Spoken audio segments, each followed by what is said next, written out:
In July of 1916, a woman died in New York City.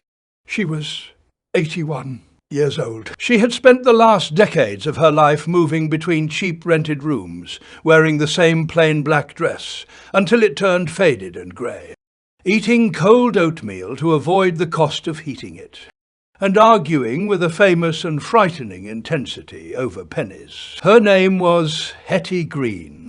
And when her estate was counted, the world confirmed what Wall Street had whispered for years. This woman in her faded black dress, in her rented rooms, was the richest woman in the United States of America. Her fortune was estimated at roughly $100 million.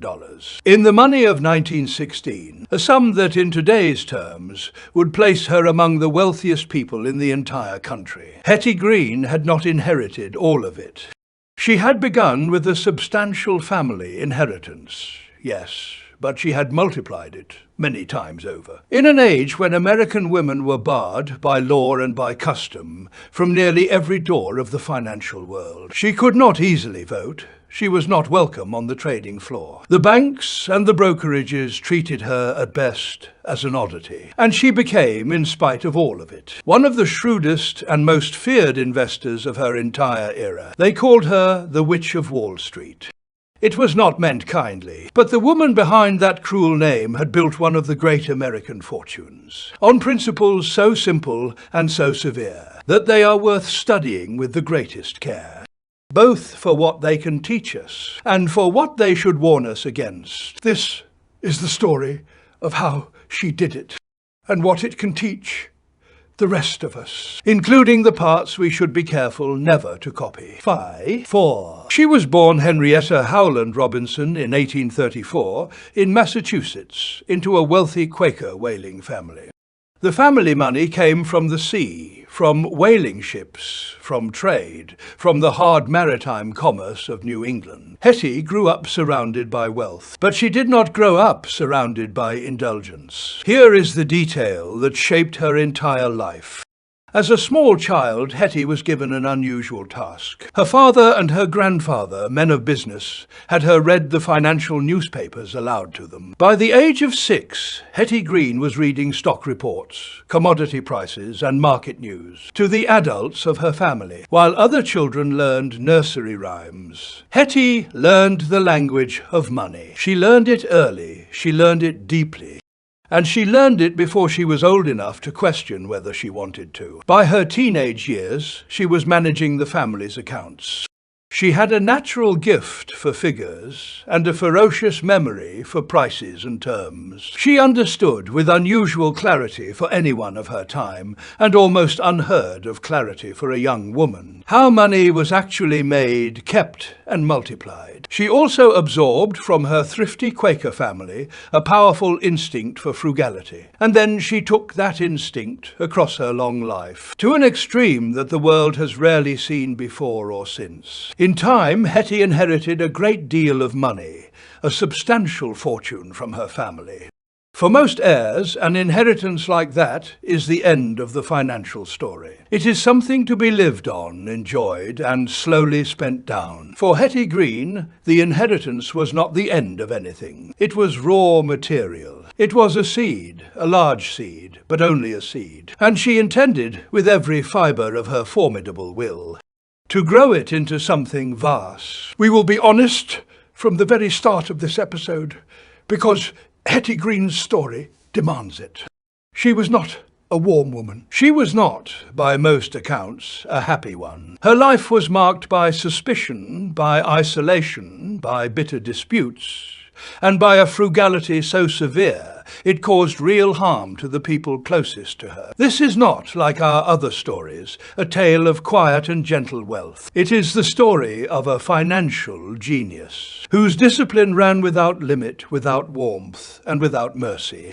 We will study her brilliance closely, and we will study her cautionary shadow just as closely. The first principle of Hetty Green's fortune was frugality.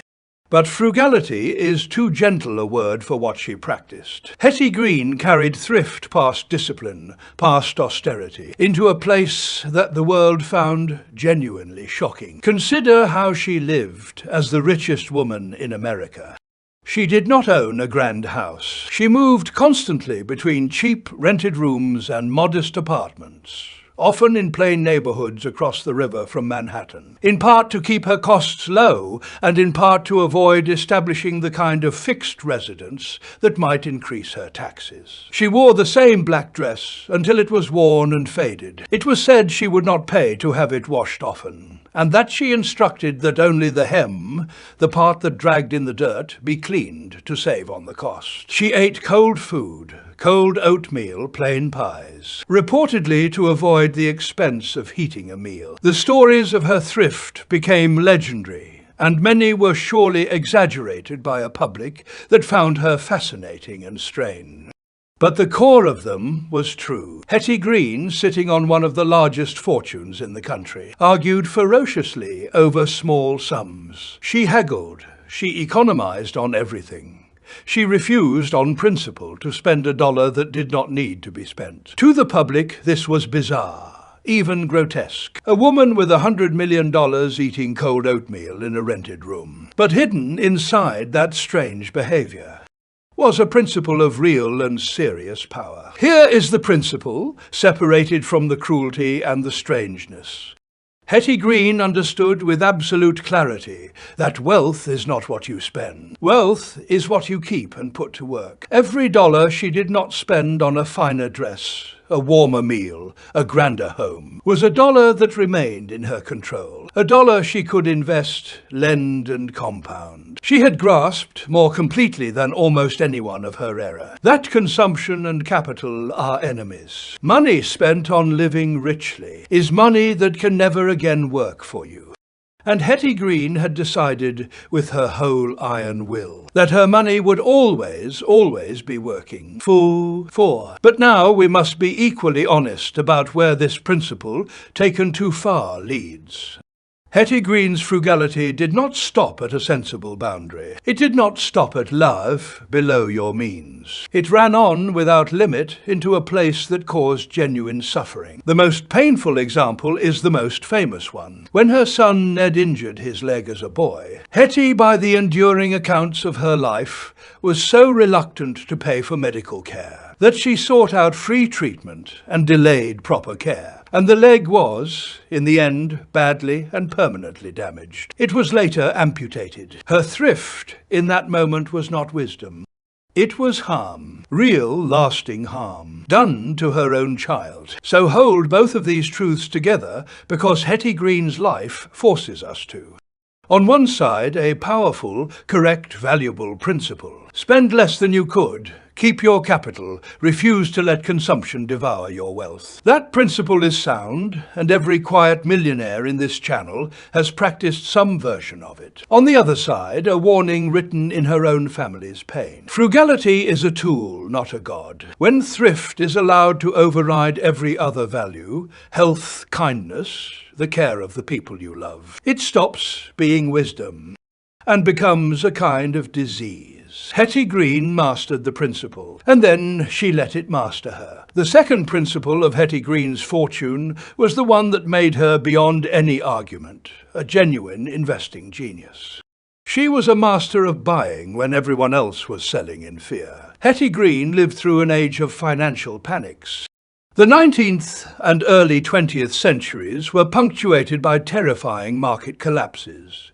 Sudden crashes when banks failed, when credit froze, when fortunes vanished in a matter of days. In each of those panics, the same thing happened. The crowd panicked. Frightened investors, desperate for cash and certain that the worst was coming, sold their assets, their stocks, their bonds, their property, for whatever they could get. Prices collapsed. And in the middle of that collapse, when nearly everyone else was running for the exits, Hetty Green was calmly, deliberately buying. Understand why this is so difficult, and therefore so valuable.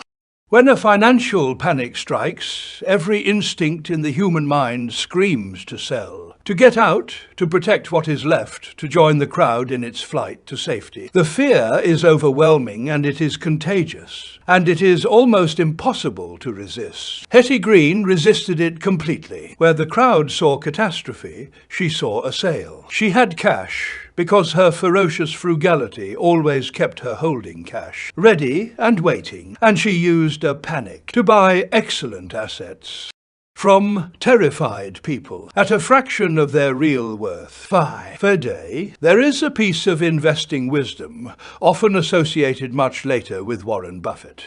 That one should be fearful when others are greedy, and greedy when others are fearful. Hetty Green lived that principle decades before Buffett was born. She was greedy, calmly, rationally greedy, in the depths of every panic, and she was cautious, careful, and liquid in the good times, holding her cash and her nerve, waiting for the next wave of fear to hand her another opportunity. She did not predict the panics. No one can. She simply made sure that she was always prepared to take advantage of them when they came. And consider what she actually bought in those panics.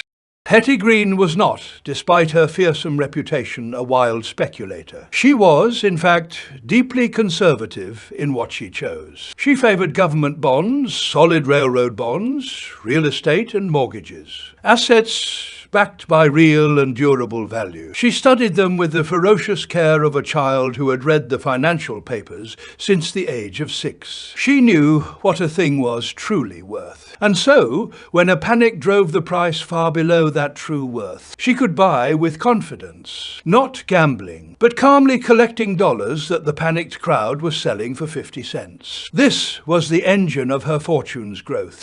Ferocious frugality kept her holding cash and capital at all times. Conservative, careful study told her exactly what things were worth. And iron nerve allowed her to buy, again and again, in the precise moments when everyone else was too frightened to act. Crash after crash, panic after panic, Hetty Green stood on the calm side of the storm and let the frightened crowd hand her their wealth at a discount in the cold matter of investing skill.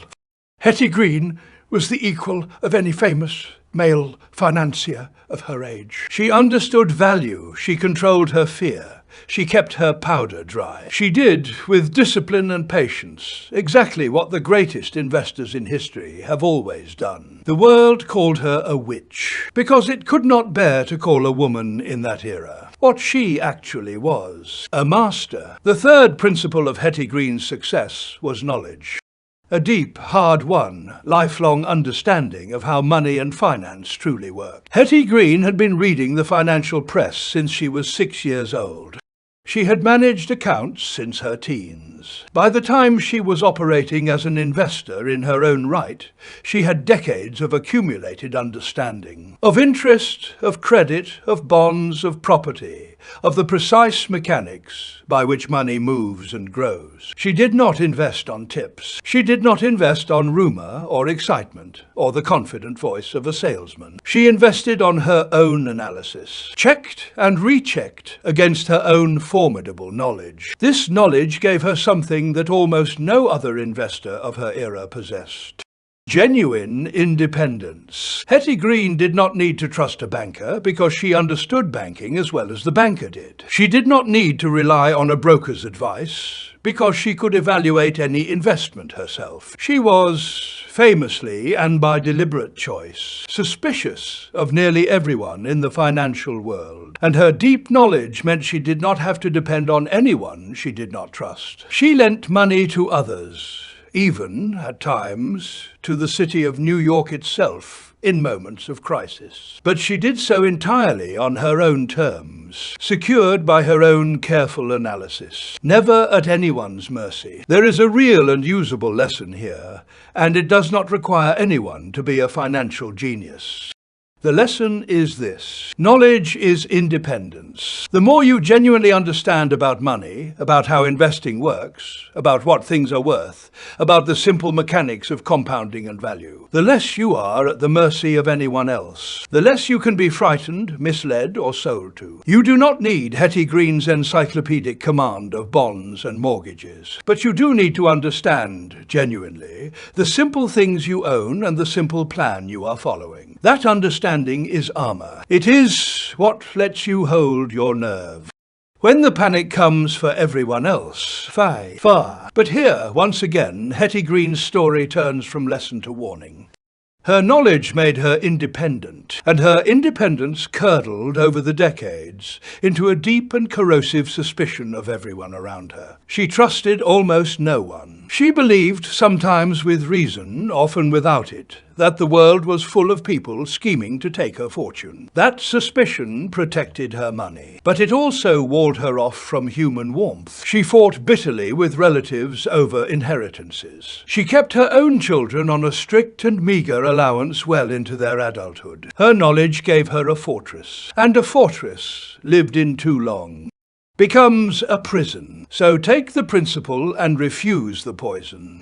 Pursue knowledge, because knowledge genuinely is independence and armor. Understand your own money well enough that no one can frighten or mislead you. But do not let that hard-won independence harden, as Hetty Green let hers harden, into a suspicion that locks out everyone who might have loved you. The goal of financial knowledge is freedom, and freedom is meant to open a life, not to seal it shut. We have now seen the three principles that built Hetty Green's enormous fortune: ferocious frugality, contrarian courage, deep knowledge. Every one of them is, at its core, a genuine and powerful financial truth. But this episode would be dishonest, and this channel is never dishonest, if we did not now look squarely at the cost. Hetty Green was, by the broad weight of the historical accounts, not a happy woman.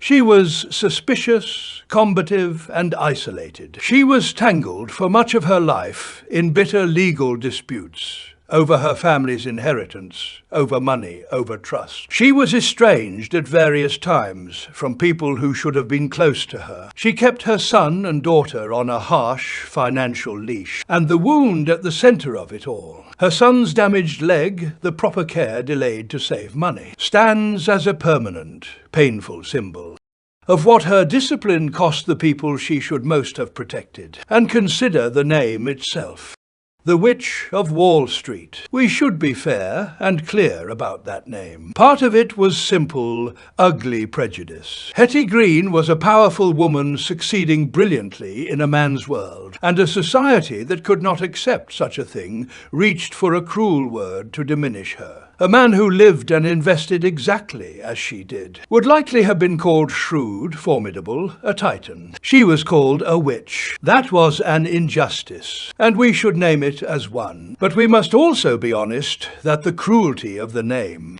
did not make Hetty Green warm. The world treated her unfairly, and her response to that unfairness was to grow harder, more guarded, more closed. She let the coldness of the world become the coldness of her own life. And here, perhaps, is the deepest lesson of Hetty Green's entire story, and the reason this channel chose to tell it. She proved beyond any doubt that the principles of wealth building work. Frugality works. Patience works. Contrarian courage works. Knowledge works. She is living proof of every financial lesson in this channel. But she is also living proof that those principles pursued without warmth, without balance, without love, will build you a fortune and an empty life to spend it in. Think back to the other people in this channel's stories.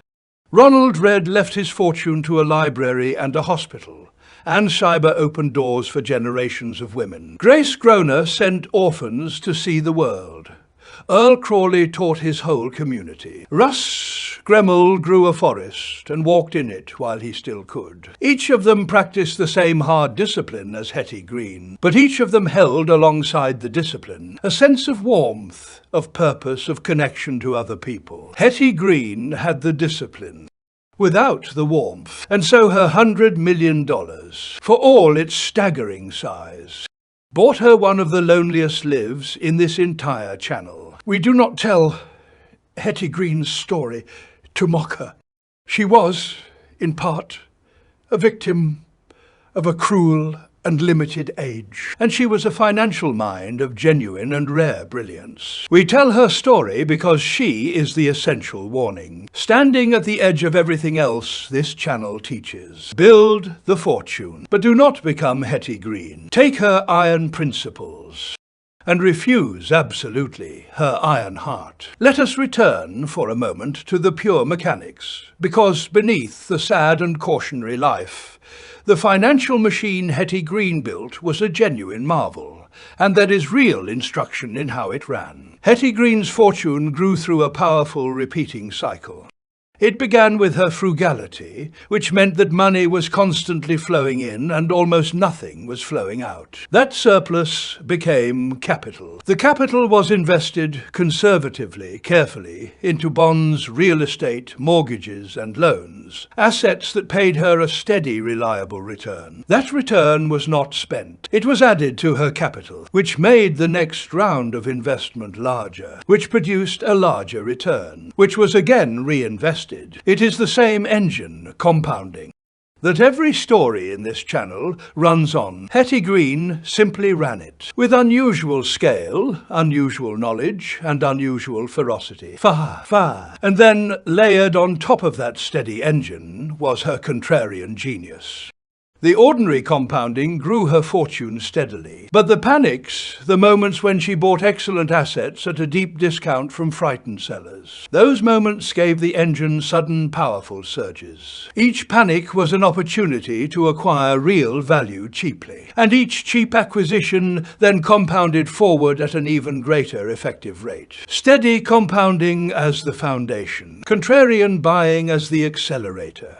Across decades, the combination produced one of the largest fortunes in America. It is worth pausing on one more aspect of her method, her relationship to risk. Despite the fearsome name, Hetty Green was not a reckless gambler. She was, in the structure of her investments, deeply conservative. She favored bonds and secured loans and real property. Assets with real backing, real safety, real durability. Her boldness was not in taking wild risks. Her boldness was entirely in her timing, in having the courage to buy safe, valuable assets at the precise moment when fear had made them cheap. That is a crucial distinction. She was not brave because she gambled. She was brave because she stayed calm when everyone around her had lost their nerve. And she did, in her own guarded way, have a kind of circle, though a far colder one than the trusted, loving circles in our other stories. She employed agents and clerks. She worked through the financial and legal systems of her time. She even, in her later years, brought her son into the management of parts of the business. But the trust was always thin, always conditional, always shadowed by suspicion. Hetty Green technically had people around her. What she did not have was anyone she truly let in.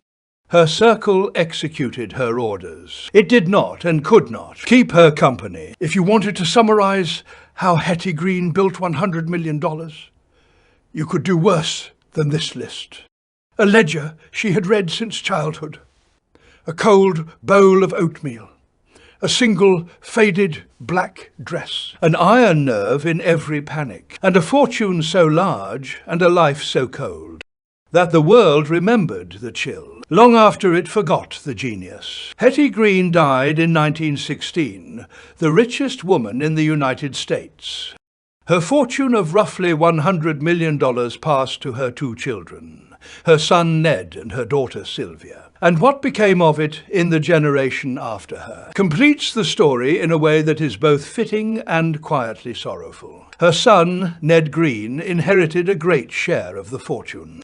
and he lived in almost every way as the opposite of his mother. Where Hetty had hoarded, Ned spent. He indulged, he collected, he pursued lavish and eccentric enthusiasms. He enjoyed, at last, the warmth and comfort and pleasure that his mother's iron frugality had denied him his entire life. There is something deeply human in that, and something deeply sad. A man who had been raised on a meagre allowance by the richest woman in America spent his inheritance in part trying to feel the warmth he had grown up without. Her daughter Sylvia lived more quietly. And it was through Sylvia that the final chapter of The Green Fortune was, in the end, redeemed. Sylvia had no children, and when she died, decades after her mother, she directed the great fortune she had inherited, the wealth that traced directly back to Hetty Green's cold oatmeal and faded black dress, to charity. A vast range of hospitals, churches, colleges, and charitable institutions received the money. The fortune that Hetty Green had built in such isolation and guarded with such suspicion was, in the generation after her, finally given away to the wider world. Think about the full shape of that arc.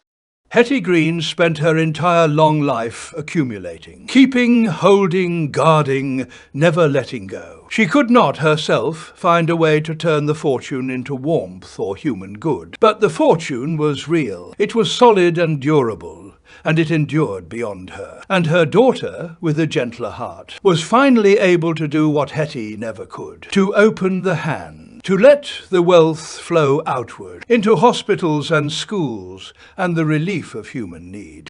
The genius built the fortune. It simply took a kinder soul, one generation later, to give it its meaning. So Hetty Green's wealth did, in the end, reach the same destination as Ronald Redd's and Anne Skyber's and all the others.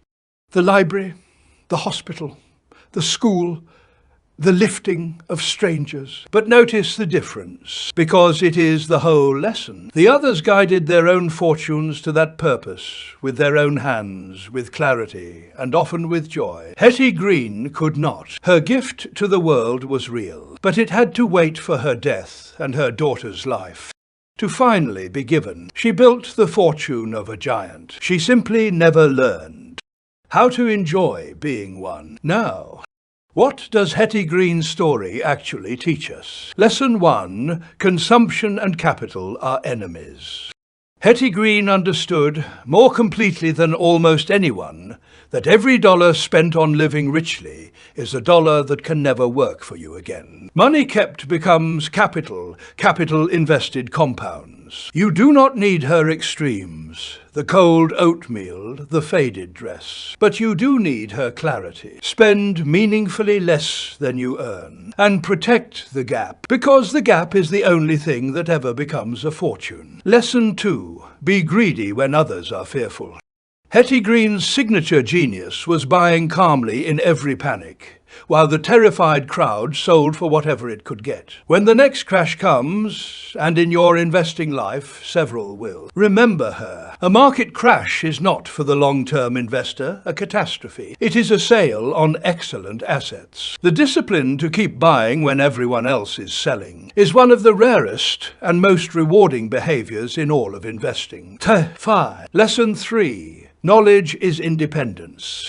Hetty Green's deep understanding of money meant she was never at the mercy of a banker, a broker, or a salesman. She could not be misled because she understood. You do not need her encyclopedic command of bonds and mortgages, but you do need to genuinely understand the simple things you own and the simple plan you follow. That understanding is armor. It is what keeps your hands steady when fear is shaking everyone else's. Lesson 4. Keep some cash ready.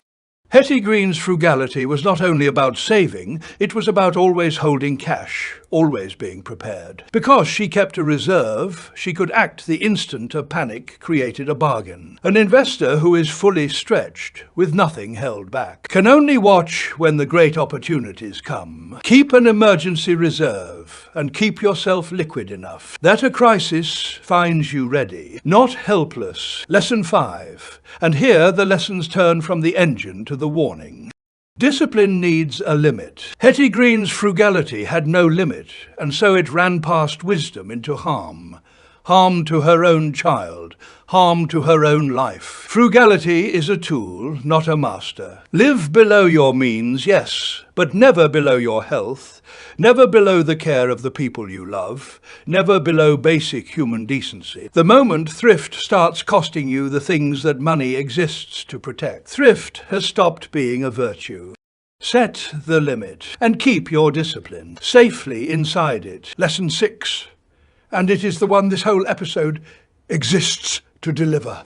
Wealth must serve a life, not replace one. Hetty Green built one of the greatest fortunes in American history, and she lived one of the loneliest lives in this entire channel. She had the discipline of every quiet millionaire we have studied, and almost none of the warmth. So take her principles. They are real, they are powerful, they work. But hold them always alongside the things her story shows us she lost. Connection, kindness, trust, joy. A fortune is meant to make a life larger. If it makes your life colder and smaller, then, however large the number, you have not actually grown rich.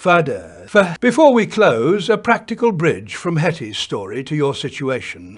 Because a case study is only useful if it changes something this week. 1. Widen the gap between what you earn and what you spend, sensibly.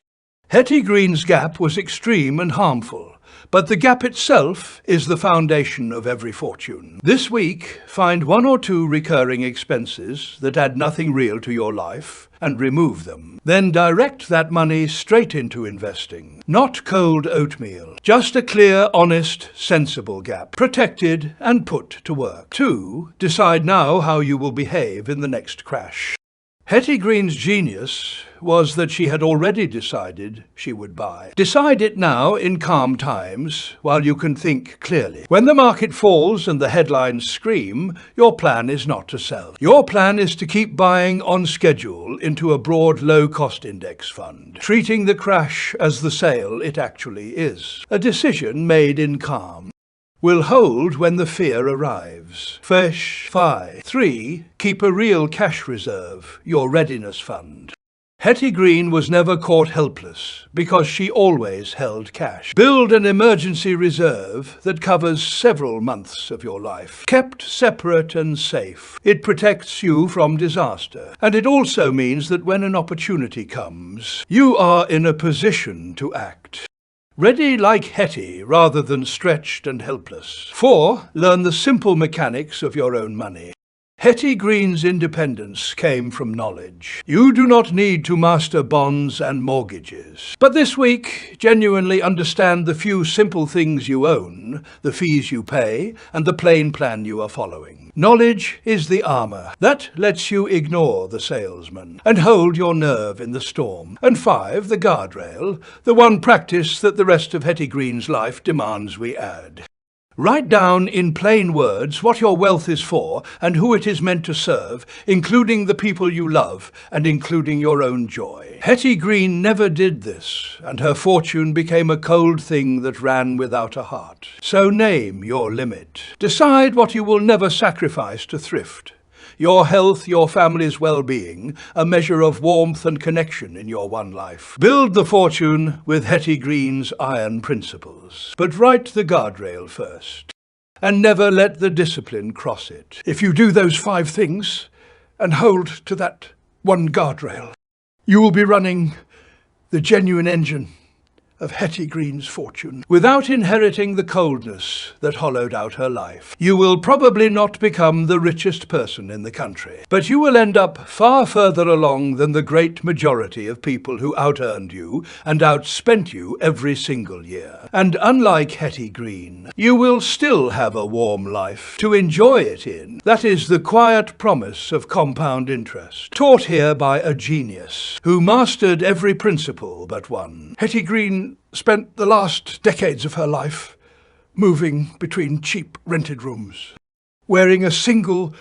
faded black dress, eating cold oatmeal to save the cost of the fire. To everyone who saw her, she was a strange, miserly old woman of no apparent means. That was the visible life. It hid the richest woman in the United States. Behind that disguise, a woman who had read the financial papers since she was 6 years old, had built through ferocious frugality and fearless contrarian courage a fortune of $100 million.